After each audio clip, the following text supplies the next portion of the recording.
Hi everybody. I'm going to do a study here of this Aries full moon coming up October 20th, around 7:15 a.m. Pacific Standard Time.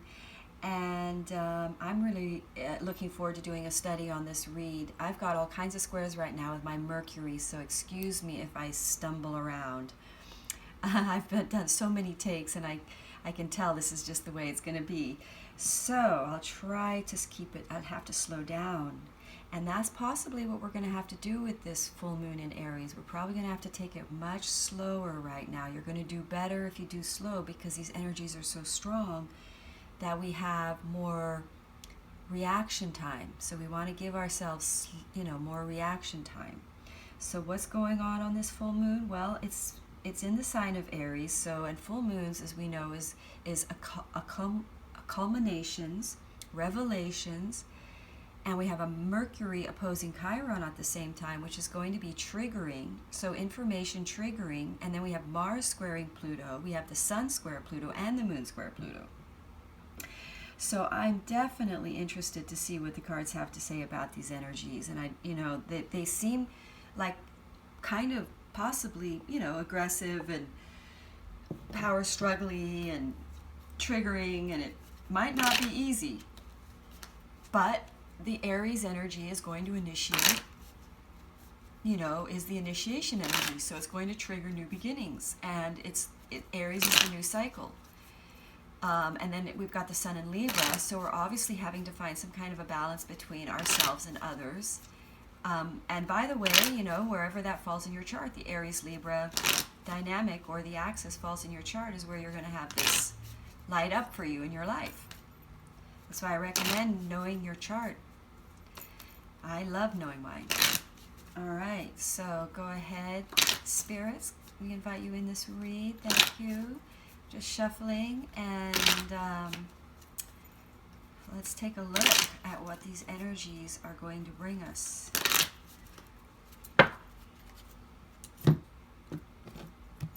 And if you would like a personal reading, by the way, I do my reads on Zoom. I look at your chart. We can do a progress chart. We can do a solar return. I really like to do it with you while you're, live on Zoom. We really talk about your chart. I help you understand your chart, and I pull cards on questions. And I also just do card reads too. But I do. Ooh, there we go. There's that tower. Mars squaring Pluto is very towery. Anyway. My email is below, and also check out my other social media handles. I have Instagram, and I have a YouTube channel. I don't know where you're seeing this. I'm on TikTok, and I try to get to all my channels, and my YouTube channel I think suffers a little because I'm not as regular, but I'm still here. That's what matters. I'm still here.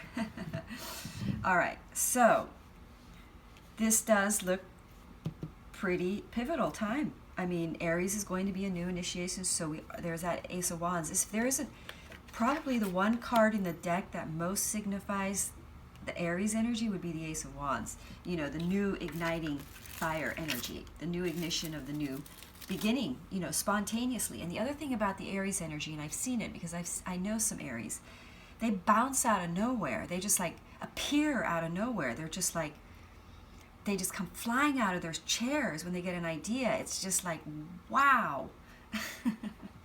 So that's what we're going to be looking at. So powerful changes is cardinal. Anytime we have cardinal planets, and we have all these planets in Libra right now, we're really looking at a whole shift. Right here, we got the Wheel of Fortune showing a shift. I don't mind it. I like changes. I'm a cardinal person. I'm a Cancer, and I've got Capricorn in my chart, so I like to have things shift. But some of you are more fixed signs, don't like it as much. They like to keep things stable, although on some level I think they like it too. Everybody likes things to shift and move. We all feel like emancipated and free afterwards, and like an optimistic hope for a new cycle. So what we're looking at here is, look at this, how we have the Empress, the Hierophant, and the Chariot, and the Wheel of Fortune. Right under the Chariot, we have the Ten of Pentacles, and we have the Two of Pentacles. So what we're looking at is, wow, look at that. How the divine is going to send us, because this is the divine line of my read. I do a cross, which is, my reads are to align you with your mind energy and your heart energy so that you're in aligned actions. And the 11th card is right here, which is the most highest advice, the most in aligned advice, or let's put it this way, the card that knowing this and understanding this card will put you most in aligned action around the situation. So what we're looking at here is a real commitment, an inspiring, of course, a new beginning. So something, obviously, do we have Mercury? Mercury is going to be direct at this point, and so is Jupiter, by the way. So something from the past, or something that may have been rejected, we may have picked it back up during the retrograde. We may have been working on it during the retrograde. Is coming back, or we may have rejected it, or we may have thought that it isn't bringing us money and to let it go. We may have picked it back up during that retrograde, because things have been very slow for a lot of people right now. It's a very strange time as far as, well, we have all these planets just stationing direct, so things got really heavy and very slow and very stagnant. So now we're going to see that is coming back up for reignition. So it could also be a relationship. Remember, the Aries Libra axis falls in your chart anywhere, and these reads really are just looking at the dynamic between the polarities, and you can try to apply it where that falls in your chart. And I highly recommend knowing your chart. I may have just said that, so if I repeat myself, my apologies. Anyways, so we're really looking, there we go, we get this polarity being figured out, Libra Aries polarity, but there is a reignition of something that we previously thought we have rejected. Could be a relationship, could be a project, could be an idea, because this is the headspace, or what you thought. So something you thought wasn't going to work out, you're finding the divine is working it out for you, and it is the reigniting thing. It is the right thing. You are going to feel a reignition, restart there. Now, this is something that's truly in our hearts, because the Page of Pentacles shifting into the heart spot here of my reads, this is something, now the Divine Feminine, this is led by your higher self, this is your intuitive knowing, you've healed around something, you've healed the blocking energies around it, so we're attracting it in, we've had to heal it, we've had some low self-esteem to clear around it, and so now we have the Page of Pentacles. Now we're clear that this is going to keep coming back. It's either a relationship or it's an idea, and that this is a spark that's truly in our heart that we can now truly commit to. So we have clarity now. The Aries energy has clarity. We've got that Libra balance going on, bringing clarity about what's truly in the heart, and the Libra energy can really commit, and the Aries energy, we're going to find a balance between these two forces, which is committing, because the Libra energy has the hardest time committing, and the Aries energy is the always seeking new, always seeking different, always seeking, because it's always scared that because the Aries energy can't sit still, and so it's always it won't commit. So these are both energies that find it really hard to commit. So we're looking at commitment now, finding out, understanding that something that constantly reignites is something that you can commit to. It becomes very clear what that is. So it's almost an impulsive energy coming forward to commit to something, which is so bizarre. It's almost like impulsively committing sounds like it's going to be a mistake, but the Aries energy and the Libra energy can commit to it now, because it's quite clear that this isn't going to go away. This is divinely ordained, divinely supported by the universe. This is fate. It's becoming very clear to both wherever this polarity falls in your chart. For me, it's in my 10th and 4th house. So for me, that's going to be career and home. So something's going to become very ignited for me in my career house as far as a reinitiation becoming really clear. But don't forget, we've got those squares coming in that are, but this is, I'm going to say, if you have any more low self-esteem triggering around this issue, it's going to come up for clearing once and for all. It could come up as an argument. It could come up as a, outburst of frustration. But the most important thing is it's very clear as to how we can go forward. That's going to be the most important thing. And yeah, there's going to be some tension, some fighting, but also I'm going to say the ending of the fighting and the conflict around this situation, or the confusion around it, is going to be cleared, because what's happening is that the fate is going to push through.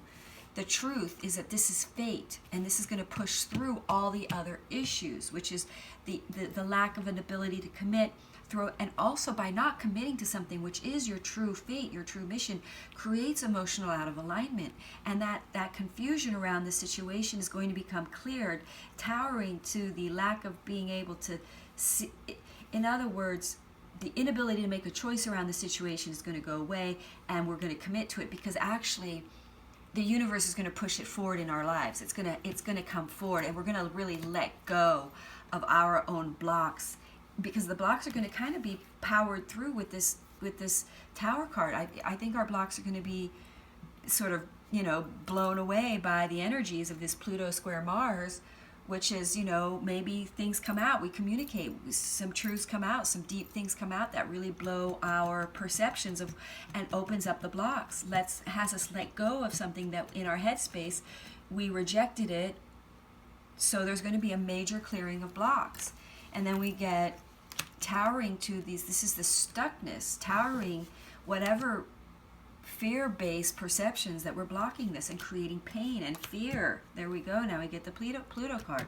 So it's like the pain around it. We had to clear it, some sort of deep karmic pain. And that's really wonderful, because I think the last read I did was Pisces, and Pisces is the end of the journey, right? It's the end of the zodiac. It's the clearing of the karma, and then we start the new beginning.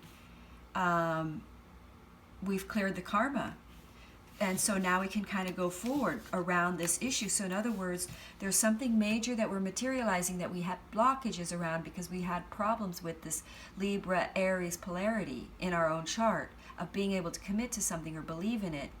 But because it's constantly coming back, every time we clear a level of fear around this, or a low self-esteem around it, our lack of self-faith around it, it levels up to another layer of manifesting of this thing that's in our of this destiny that's in our chart, and now it's going to become very clear that it's our destiny, and we're not going to resist. We're releasing the resistance, and we're releasing the fear blocks that are creating the resistance.